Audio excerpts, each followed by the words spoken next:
ஏண்டி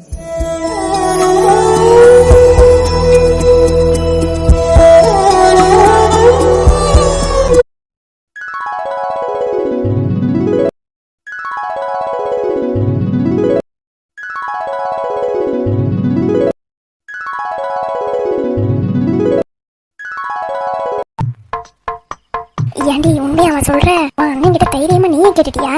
அட ஆமா சின்னம்மா. சரி ஒன்னு சொல்லு. என்னடி மைனி அண்ணனும் வந்துட்டாங்களா?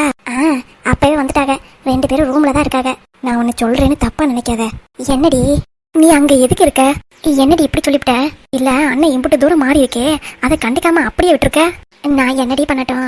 அவங்க ரூமுக்குள்ளார என்ன பேசிக்கிறாங்க என்ன பண்றாங்கன்னு நம்மளுக்கு எப்படி தெரியும்? இதெல்லாம் தெரிஞ்சுக்கணும் சின்னம்மா. இல்லன்னு வைக்கி நம்மள மிளகா அரைச்சிருவாளுங்க. நீ சொல்றது சரிதாண்டி. ரொம்ப வரம்பு மீறி போனா சின்ராசிக்கே மூஞ்சி சுளிக்கிற மாதிரி ஆயிருமேண்டுதான் நான் அவன் ரூம் சைடு அவன் இருந்தா மட்டும்தான் போறது. அட நீ வேற சின்னம்மா, அது உன் ரூமு, உன் பையன் ரூமுக்கு நீ போறதுல என்ன தப்பு இருக்கு? அது இல்லடி, நான் என் புருஷன் கூட பேசுறேன், உங்களுக்கு என்ன இங்க வேலை அப்படின்னு கேட்டுவிட்டானா? அப்படி கேட்டா வாயை உடைச்சிருவேன். என்ன பேச்சு பேசுற வாப்பட்டி? அப்படி இப்படின்னு எதையாவது பேசி சமாளிப்பியா? நீ என்ன பயந்துகிட்டு உட்காந்துருக்க? இல்லடி, எனக்கு என்னமோ நீ பழைய சின்னம்மா மாதிரியே இல்ல. அண்ணன் அதனாலயே கூட மாறி இருக்குமோ என்னமோ. சரி அண்ணன் என்ன சொன்னா அதை சொல்லு. நீ நகை பணத்தை பத்தி என்ன கேட்ட? நான் கேட்ட கேள்வியை பார்த்து அண்ணனே வாய் அடிச்சு போயிடுச்சுன்னா பாத்துக்கோ. அப்படியா? அப்படி என்னடி கேட்ட? எத்தனை பவுன் போடுவீங்க, கீதாவுக்கு என்னென்ன இடம் இருக்கு, என்ன ஏதுன்னு எல்லாத்தையும் கேட்டுட்டேன். என்ன சொன்னாவே? கீதா பேர்ல 2 இடம் இருக்காமே.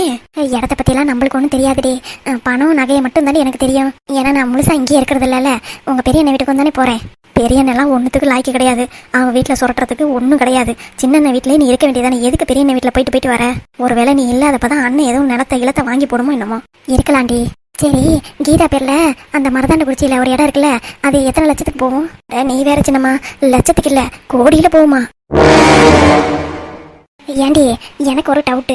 அண்ணே என்கிட்ட ஒரு வார்த்தை சொன்னா லட்சத்துக்கு போகணும், இப்ப உன்கிட்ட கோடியில போகுங்கிறான். எதடி நம்புறது? அட நீ வேற சின்னம்மா, அண்ணே சொன்னோன்னே நான் போய் கேட்டுட்டு விசாரிச்சுட்டு வந்துட்டேன். என்னடி நீ இம்புட்டு பாஸ்டா இருக்க? அப்புறம் என் வீட்டுக்கு வரப்போற சொத்து நான் என்ன மதிப்பு என்ன ஏதுன்னு பார்க்க மாட்டேனா? சரி என்ன சொன்னாங்க? அண்ணன் சொன்ன மாதிரி கோடியில தான் போகுது. அந்த இடத்த மட்டும் வித்தோன்னு வையே ஒரு 3 கோடிக்கு போகும். ஏய் பரவாயில்லடி, உன் அண்ணன் நல்ல இடமா தான் பார்த்து போட்டிருக்கான். அப்புறம் கோடீஸ்வரன் இல்ல, அதனால தானே கீதாவை கட்டுனே. இல்லைன்னா வெறும் பையன் பொண்ணுக்கு என் பையனை எதுக்கு கொடுக்கணும்? நான் உன்னை சொல்றேன், நல்லா கேட்டுக்கோ கஸ்தூரி. சொல்லு சின்னம்மா. எப்படியாவது நிலப்பத்திரத்தை அண்ணன்கிட்ட இருந்து கேட்டு வாங்கிக்க. சரி சின்னம்மா. அதுக்கப்புறம் கீதாவுக்கிட்ட நல்லபடியா நடந்துக்கிட்டு கீதா கிட்ட தெரியாம கையெழுத்து வாங்கிரு. அது நல்லபடியா நடக்குமா சின்னம்மா? எல்லாம் நம்ம கையில தாண்டி இருக்கு. நீ கீதாவை நல்லபடியா வச்சு பாத்துக்கிட்டீங்கன்னா அவளே எழுதி கொடுத்துருவா. அப்படியா சொல்ற? அப்புறம் 3 கோடி இல்ல சும்மா எதுக்கு விடுவானே? நீ சொல்றதும் சரிதான் சின்னம்மா. ஆமா, அங்க வந்தவ அவ என்ன பண்ணிக்கிட்டு இருக்கா? அவ என்ன பண்ணுவா? முரளிய கத்திக்கிட்டு மூலையில உட்காந்து அழுதுகிட்டு இருக்கா.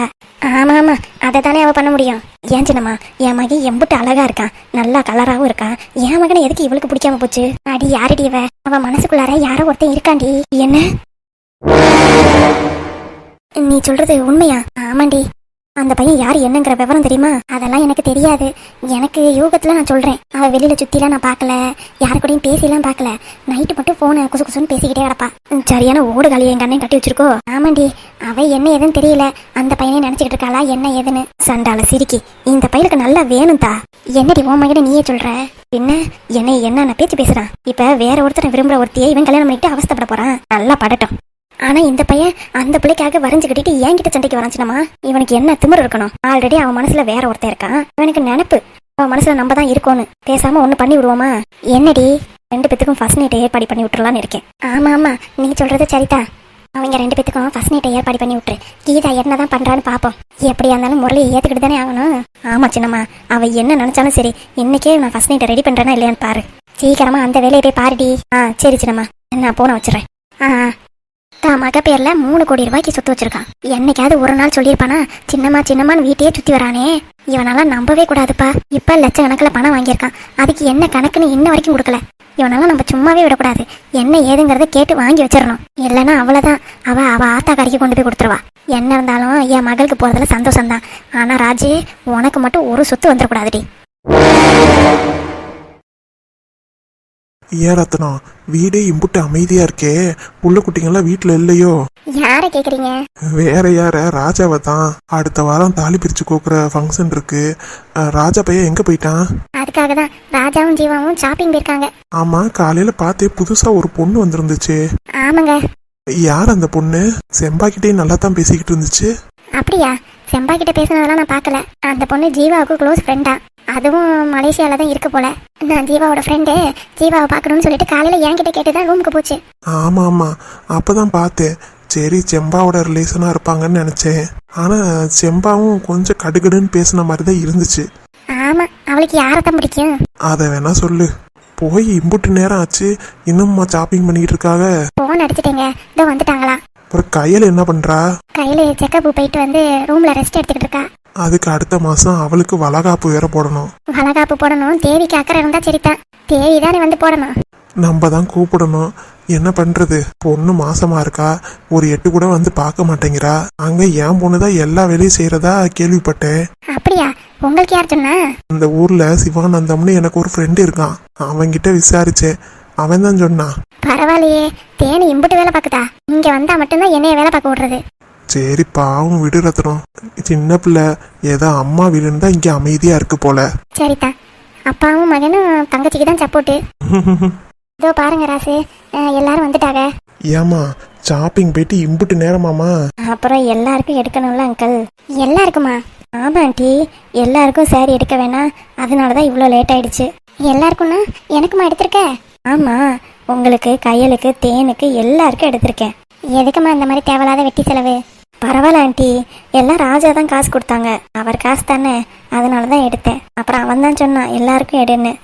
சரிம்மா. அப்புறம் உன் பேர் என்னம்மா? என் பேர் இந்து ஆண்டி. இந்துவா? ஆமா ஆண்டி. ஆமா, நீ எங்க தங்கியிருக்க? நான் ஒரு லேடிஸ் ஹாஸ்டல்ல தங்கியிருக்கேன் ஆண்டி. அப்படியா? என்னம்மா, நம்ம வீட்டு சொந்தக்கார பொண்ணா போயிட்ட, ஏன் ஹாஸ்டல்ல தான் தங்குற? சொந்தக்கார வீடெல்லாம் யாரும் இங்க இல்லையா? அதெல்லாம் இல்லை ஆண்டி, அதான் நானும் சொன்னேன் ஆண்டி, பேசாம நம்ம கூடயே தங்க வச்சுக்கலாமா? எனக்கு எந்த பிரச்சனையும் இல்லை, ஆனா உங்க அத்தை தான் என்ன சொல்லுவான்னு தெரியல. அவங்கள்ட்ட நான் பேசிக்கிறேன். அப்ப சரி, இந்த பொண்ணு இங்கே தங்கிக்கட்டும். இல்ல வேணாம் ஆண்டி, ஹாஸ்டலுக்கு பணம்லாம் கொடுத்துட்டேன், எப்படியும் ஒரு 2 மாசம் அங்கதான் இருந்தாகணும். இவ இப்படியே தான் ஆண்டி சொல்லிக்கிட்டே இருப்பா. ஏய் ஜீவா, சும்மா இருடி, அவங்களுக்கு எதுக்கு கஷ்டத்தை கொடுக்குற? நான் 2 months பே பண்ணிட்டேன், ரிட்டர்ன் பேமெண்ட்லாம் கிடையாதுன்னு சொல்லிட்டாங்க அந்த ஹாஸ்டல்ல. பரவாயில்லடி. ஏய் 2 மாசம்டி, 2 மாசத்துக்கு எவ்வளவு வாடகை தெரியுமா? என்ன மிஞ்சி மிஞ்சி போனா ஒரு 20,000 ரூபாய் இருக்குமா?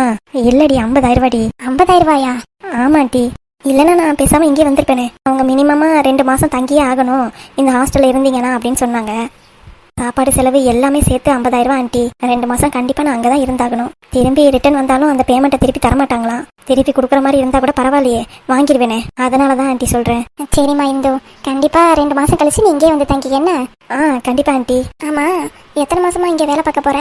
ஒரு 6 months தான் ஆண்டி, அதுக்கப்புறம் திரும்பியும் மலேசியாவுக்கே போயிடுவேன். ஓ சரிம்மா. எங்கடி உன் கூட ராஜாவும் வந்தான்? காரு பார்க் பண்ண போயிருக்கா ஆண்டி. சரி சரி ஆண்டி, உங்களுக்கான ட்ரெஸ் எல்லாம் இதுல இருக்கு, எடுத்துக்கோங்க. சரி ஜீவா. அந்த பையில என்ன வச்சிருக்க? உனக்கான ட்ரெஸ்ஸா? இல்ல ஆண்டி, என்னோட புடவையும் அதுலதான் இருக்கு, நல்லா இருக்கான்னு பார்த்து சொல்லுங்க. சரி, அப்ப அது யாருக்கு? அது என் மாமியா இருக்கு. யாருக்கு? செம்பாவுக்கா? ஆமா ஆண்டி. இவ்வளோ பேத்துக்கு எடுத்துட்டு அப்புறம் அவங்களுக்கு எடுக்கலன்னா அவங்க கோச்சுக்குவாங்கல்ல, அதனால அவங்களுக்கும் ஒரு சாரி எடுத்தேன். பரவாயில்ல ஜீவா, எவ்வளோ நல்ல பிள்ளையா இருக்க. உன் மாமியார் இதை புரிஞ்சுக்கிட்டா சரிதான். ஓகேடி ஜீவா, நான் அப்படியே கிளம்புறேன். ஏய், சாயங்காலம் வரைக்கும் இருந்துட்டு போறேன்னு தானே சொன்னேன், அர்ஜென்ட் ஒர்க்குடி, அதனாலதான் நான் போயிட்டு வரேன்டி. அப்புறமா நாளைக்கு வந்து பாக்குறேன் உன்னைய. கண்டிப்பா வரணும் என்ன? கண்டிப்பா வரேன். Okay, bye aunty. Bye uncle. சரிம்மா, பார்த்து போயிட்டு வா. சரிம்மா. ஓகே ஆண்டி, நான் இதை போய் எங்க அத்தைகிட்ட கொடுத்துட்டு வந்துடுறேன். சரிம்மா. ரத்னம். என்ன ராஜு, சொல்லுங்க. இல்ல, ஜீவா ஷாப்பிங் போனா எல்லாத்துக்கும் வாங்கிட்டு வந்தா இவ்வளோ கடுப்பாகிற, அவங்க அத்தைக்கே வாங்கி கொடுத்துருக்கா. ஆனா உன் தங்கச்சி மட்டும் ஏன் அவளை புரிஞ்சுக்கவே மாட்டேங்கிறா? அது என்ன கதையோ, அவங்க பொறப்பு அப்படி. மாமியார் மருமகளும் இருந்தா இப்படிதான் இருப்பாங்களோ என்னமோ. நீயும் தான் இருக்க, கையில நல்லா தானே பாத்துக்கிற. எல்லாருமே இந்த ரத்னம் ஆக முடியுமா? அது வேணா உண்மைதான். சும்மா சாக்கு போக்கெல்லாம் சொல்லாத. என் பையன் எங்க போறான்னு பின்னாடியே தொடர்ந்து போக வேண்டியதுதானே. அதை கண்டுபிடிக்கிறத விட்டுட்டு உனக்கு என்ன வேலை?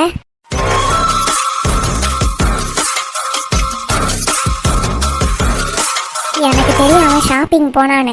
யாரு கூட போனா எல்லாமே எனக்கு தெரியும். ஷாப்பிங் போறதுக்கு முன்னாடி வீட்டை விட்டு கிளம்புனான். அப்பவே நான் உனக்கு கால் பண்ணேன். எங்க போறான் எங்க வந்தான்னு பின்னாடியே ஃபாலோ பண்ணுன்னு சொன்னேன்ல. உனக்கு பைக் வாங்கி கொடுத்தது எதுக்கு? எல்லாம் கேட்டு வாங்கிக்கிறியே தவிர ஒரு வேலையும் பண்ண மாட்டேங்கிற. உன்னையெல்லாம் வச்சதுக்கு பேசாம நான் சும்மா இருந்திருக்கலாம். நீ போன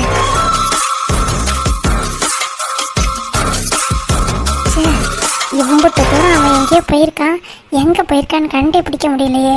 இனிமேட்டு வேற ஆளை தான் நான் ஃபாலோ பண்ண அனுப்பணும். இவங்களெல்லாம் நம்பினா நம்மளுக்கு காரியமே நடக்காது.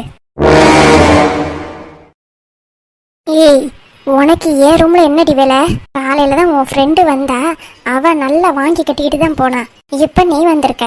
என் ரூம்ல என்ன சத்திரம்னு பேர் எழுதிருக்கு? ஆளுக்கு ஆளுக்கு கண்ட நாயெல்லாம் உள்ளார வருது. அச்சோ, பேசின டைலாக்கே எத்தனை வாட்டி தான் ஆண்டி பேசிட்டே இருப்பீங்க. சாரி ஆண்டின்னு சொல்லிட்டேல. மாமியாரே வந்தேன்னு வையே, பல்ல எல்லாத்தையும் தட்டி எடுத்துருவேன் பாத்துக்கோ. என்ன மாமியாரே நீங்க? உங்களுக்காக ஆசை ஆசையா நான் ட்ரெஸ் வாங்கிட்டு வந்தா நீங்க இப்படிலாம் என்னை இன்சல்ட் பண்ணலாமா? ட்ரெஸ்ஸா? ஆமா. எனக்கா? பின்ன இங்க இருக்கிற சோபாவுக்கும் பீரோவுக்குமா நான் ட்ரெஸ் வாங்கிட்டு வந்தேன்? எனக்கு நீ ட்ரெஸ் வாங்கிட்டு வரியா? எத்தனை வாட்டி தான் கேட்பீங்க? எனக்கு ஒண்ணு வேண்டாம். மாமியாரே, எல்லாம் உங்களுக்கு பிடிச்ச கலர்ல தான் வாங்கிட்டு வந்திருக்கேன். பச்சை கலர், இந்த பைத்தியக்காரங்களாம் போடுவாங்கல்ல. இப்ப கூட பாருங்க, பச்சை கலர்ல தான் ஜாக்கெட்டே போட்டிருக்கீங்க. எத்தனை வாட்டி சொன்னாலும் இந்த பச்சையை விடுறதே இல்ல. ஏதாவது ஒரு இடத்துல பச்சை கலர்ல போட்டுறது. சாரி சாரி, நீங்க தான் பைத்தியமாச்சே, அதையே மறந்துட்டேன் நானு. ஏய் இல்ல, கொஞ்ச நாளா பிளான் போடுறத கொஞ்சம் ஸ்டாப் பண்ணி வச்சிருக்கீங்களோ? இல்ல, ஏன் கேக்குறேன்னா கொஞ்ச நாளா அமைதியா இருக்கிற மாதிரி இருக்கே. ஏதாவது பண்ணுங்க ஆண்டி, ஃபைட் பண்ணுங்க, ஏதாவது பிளான் போடுங்க, சொதப்புங்க. அப்பதானே நல்லா ஜாலியா இருக்கும். எனக்கும் கொஞ்சம் என்டர்டைன்மெண்ட் கிடைச்ச மாதிரி இருக்கும்ல. என்னைய பார்த்தா எப்படி தெரியுது? கிறுக்கு மாதிரி தெரியுதா? என் வாயால உங்களை நானு கிறுக்கு பிடிச்சவளே அப்படின்னு சொல்லுவேனா மாமியாரே? ஆடுடி ஆடு, நல்லா ஆடு. உனக்கு மட்டும் என்ன குறைன்னு மட்டும் நான் கண்டுபிடிக்கிறேன். அதுக்கப்புறம் நீ என் ஆட்டத்தை பாப்படி. என்ன ஆண்டி திரு திரு திருன்னு முழிச்சிட்டே இருக்கீங்க? ஏதாவது பேசுங்க, அப்பதானே நல்லா சுவாரஸ்யமா இருக்கும். நான் ஒரு ஆள் மட்டும் பேசிக்கிட்டே இருந்தா செவுத்து பக்கமே பார்த்து பேசியிருப்பேனே. இப்போ உனக்கு என்ன வேணுங்க? இல்ல, ரொம்ப நாளா ஆளே காணாம அமைதியா இருக்கீங்களே, அப்படி என்ன பிளான் பண்ணிட்டு இருக்கீங்கன்னு ரொம்ப கண்காணிச்சுக்கிட்டே தான் இருக்கேன்.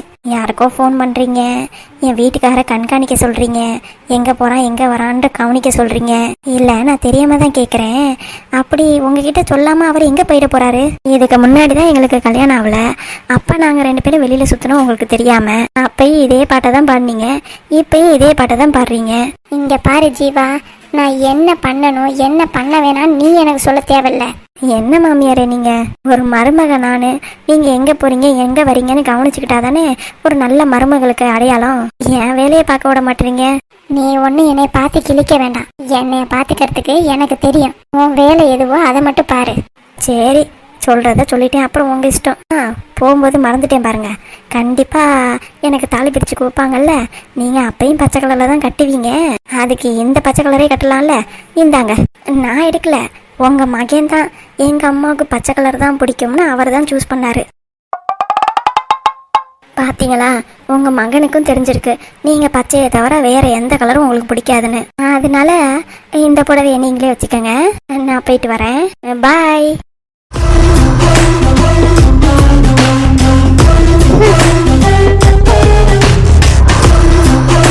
என்னை இவ என்ன நினைச்சுக்கிட்டு இருக்கா? நான் யாருன்னு தெரியுமா? செம்பாடி. வெயிட் பண்ண, உனக்கான நேரம் வரும் பாரு. அது வரைக்கும் நீ வெயிட் பண்ண, அப்ப நான் வந்து பேசுறேன்டி. அப்ப நீ என்ன பேசுற என்ன கூப்பிடுறங்கிறத நான் பாக்குறேன். சந்தோஷமா இருக்கியா? இரு, எனக்கு ஒன்றும் பிரச்சனை இல்லை.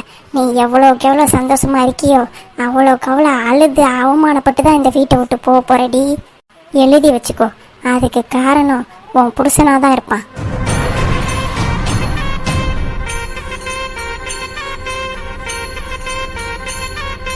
ட்ரெஸ்ஸாமா ட்ரெஸ்ஸு இவ வாங்கி கொடுத்து நம்ம கட்டணுமா? சீ.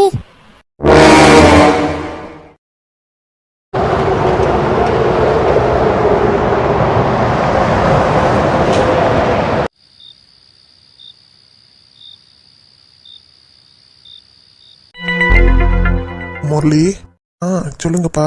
இப்பதாண்டா எனக்கு ரொம்ப சந்தோஷமாவும் மனசு திருப்தியாவும் இருக்கு. கடைசியில நீ ஆசைப்பட்டது உனக்கு கிடைச்சிருச்சு. ஆமாப்பா, எனக்கு எவ்வளவு சந்தோஷமா இருக்கு தெரியுமா? கீதா மனசு மாதிரி நம்ம வீட்டுக்கு வந்துட்டா. ஆமாப்பா. என்னடா ஆச்சு உனக்கு? ஏன் உம்முன்னு இருக்க?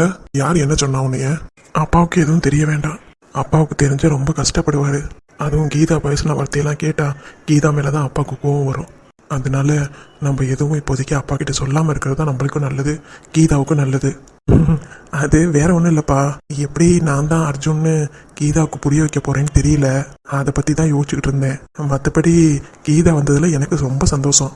கீதா மனசு மாதிரி இவ்வளோ தூரம் வந்திருப்பான்னு நான் கூட நினைச்சு பார்க்கலப்பா. எல்லாம் நல்லதாவே நடக்குது. ஆமாண்டா தம்பி, எப்படியாவது கீதா மனசுல நீ இடம் பிடிச்சிடணும். அர்ஜுனா இல்லடா முரளியா. கண்டிப்பாப்பா. நான் தான் அந்த அர்ஜுன்னு தெரிஞ்சிச்சுன்னா அவ எப்படி ரியாக்ட் பண்ணுவான்னு எனக்கு தெரியல. உன்னைனா அவளுக்கு ரொம்ப பிடிக்கும்டா. நீ எதுக்கும் கவலைப்படாத. அப்பா, நீங்க இருக்கும்போது நான் எதுக்கு கவலைப்படணும்? எனக்கு தெரியும்டா முரளி, கீதா உன் மேல கோபமா இருக்கான்னு தெரியும். அதுவும் இல்லாம கீதா அவ பேசி உன் மனசை காயப்படுத்தினதும் எனக்கு தெரியும். ஆனா அது அப்பா கிட்ட சொல்லாம மறைக்கிற பாரு. நீ அப்பவே கீதாவோட மனசுல ரொம்ப இடம் பிடிச்சிட்ட. கீதாவை தப்பா நினைக்கக்கூடாதுன்னு எப்படி கீதாவுக்கு சப்போர்ட்டா நிக்கிறியோ கண்டிப்பா உன்னை ஒரு நாள் அவ புரிஞ்சுப்பாடா. நானும் அந்த கடவுள்கிட்ட வேண்டிக்கிறேன் உனக்காக. அப்பா, என்னடா முரளி, என்ன அம்மா அங்கிட்டு இங்கிட்டு ஓடிட்டு இருக்கு? இந்த நைட்டு நேரத்துல என்ன பண்ணிட்டு இருக்கு? அதுவும் ஏன் ரூம்ல என்ன பண்ணுது? அதானே எனக்கு ஒன்றும் புரியல. வா என்னன்னு போய் பார்ப்போம். ஏய் நில்லு. என்னங்க, என்னதான் உங்க பிரச்சனை? இல்ல, இப்ப எதுக்கு முரளி ரூமுக்கும் இங்கிட்ட அலைஞ்சுக்கிட்டே இருக்க? பின்ன வேலை இல்லையா? என்னது வேலையா? என்ன வேலை? போங்கங்க, உங்களுக்கு எப்பவுமே விளையாட்டு தான். கல்யாணம் ஆகி நீங்களும் நானும் என்ன பண்ணோமோ அதானே நம்ம பையனுக்கும் ரெடி பண்ணணும். அதான் இப்ப நான் ரெடி பண்ணிக்கிட்டு இருக்கேன். அம்மா, கையில என்ன பூ வாழைப்பழம்லாம் இருக்கு? எதுவும் சாமிக்கு வைக்க போறியா என்ன? ஜோ, இதெல்லாம் கேட்டுக்கிட்டு அதுவும் நம்ம பையனை வச்சுக்கிட்டு சும்மா போங்கங்க. என்னடா உங்க அம்மா பட்டும் படாம அவ பாட்டுக்கு பேசிக்கிட்டு போறா? உன் ரூம் அப்படி என்னதான் பண்ணி வச்சிருக்கா? வா போய் பாப்போம். சரிப்பா.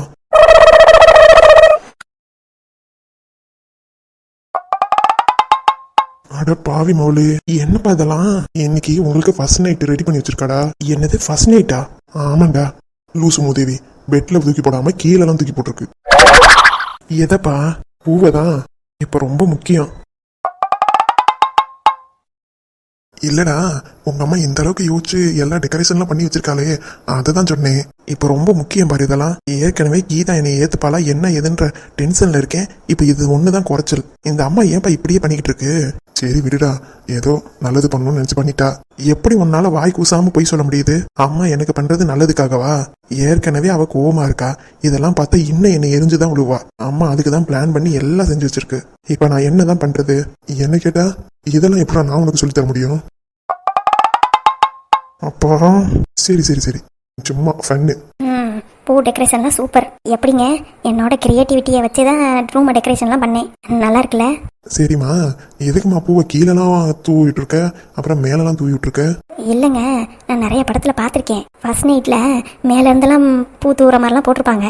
சரி நம்ம வந்து பண்ண முடியாதுல்ல, அதுவாக எப்போ கீழே விழுவதோ விழுந்துக்கிட்டோன்னு சொல்லிட்டு மேலேயும் கொஞ்சம் பூவை ஒட்ட வச்சிருக்கேன். இப்ப இது ரொம்ப முக்கியம் பாரு. நான் உன்னை கேட்டேனா? டேய், இதெல்லாம் சம்பிரதாயம்டா, கண்டிப்பாக பண்ணியே தானே ஆகணும். ஐயோ ஏமா நீ என் வாழ்க்கையை இப்படி விளாடுற? முதல்ல எல்லாத்தையும் களமா.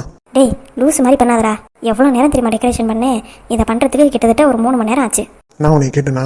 எனக்கு டெக்கரேஷன் பண்ணி வை. நான் உன்னை கேட்டேனா? இதெல்லாமா நீ அம்மா கிட்ட வந்து கேட்ப?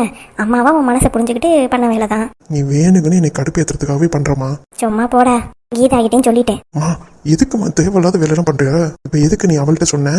அப்புறம் ஃபர்ஸ்ட் நைட் நடக்கும் போது உனக்கும் அவளுக்கும் தானே, அப்புறம் அவகிட்ட சொல்லாம வேற யாரு? பக்கத்து வீட்டுக்காரிட்டியா சொல்ல முடியும்? சீக்கிரமா போய் ரெடி ஆயிட்டு வந்துரு. அச்சோ, பழம்லாம் எடுத்து வைக்கணும்னு நினைச்சேன். நான் போய் எடுத்துட்டு வந்துடுறேன்டா. என்னப்பா அதெல்லாம்? முரளி, என்னைக்கா இருந்தாலும் இதெல்லாம் நடக்க வேண்டியதுதானேடா. அதுக்காக அவ வந்தோடனே வா. இங்க பாருடா, நீ என்ன பண்ணாலும் சரி, என் வீட்டை விட்டு ஓடியே போனாலும் சரி, உங்க அம்மா இதுல இருந்து தப்பிக்கவே முடியாது. அதுல இருந்து நீ நல்லவன் ப்ரூவ் பண்ணாதான் கீதாவுக்கு புரியும். என்னப்பா சொல்றத சொல்லிட்டேன், அதுக்கப்புறம் உன் இஷ்டம். சீக்கிரம் ரெடி ஆகி வந்துரு. என்னப்பா நீங்களும்